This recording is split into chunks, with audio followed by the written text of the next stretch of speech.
எண்ணங்களே எல்லாவற்றிற்கும் ஆதாரம். 1. எண்ணங்கள் எண்ணிக்கையில் வந்தால் தெளிவு. 2. எண்ணங்கள் எண்ணிக்கை இல்லாமல் வந்தால் குழப்பம்.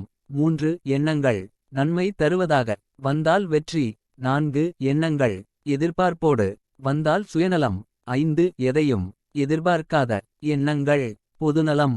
6. எண்ணங்கள் விஸ்தாரமானால் வியாதி. 7. எண்ணங்கள் விசாலமானால் ஆரோக்கியம். 8. எண்ணங்கள் சுபமானால் மங்களம். 9. எண்ணங்கள் சிறந்ததானால் அறிவு. 10. எண்ணங்கள் தாராளமானால் புகழ். 11. எண்ணங்கள் தரமானதானால் உயர்நிலை. 12. எண்ணங்கள் தாழ்ந்து விட்டால் தாழ்வு மனப்பான்மை. 13. எண்ணங்கள் அதிகாரமானால் அகங்காரம். 14. எண்ணங்கள் பணிவானதானால் மகான் தன்மை. 15. எண்ணங்கள் கட்டுப்பாடுடன் இருந்தால் மரியாதை. 16. கட்டுக்கடங்காத எண்ணங்கள் ஆவேசம். 17. வஞ்சனை எண்ணங்கள் பொறாமை. 18. வஞ்சிக்கும் எண்ணங்கள் பழிவாங்குதல். 19. ஆசை எண்ணங்கள் இச்சை.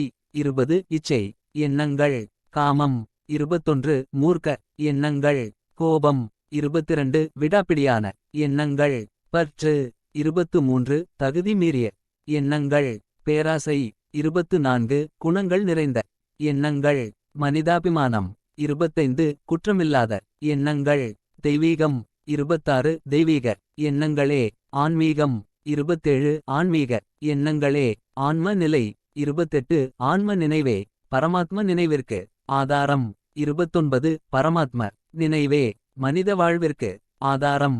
30. ஆதாரம் தந்தை ஈசனானால் அதுவே வாழ்வில் எண்ணங்களின் சுதந்திரம்.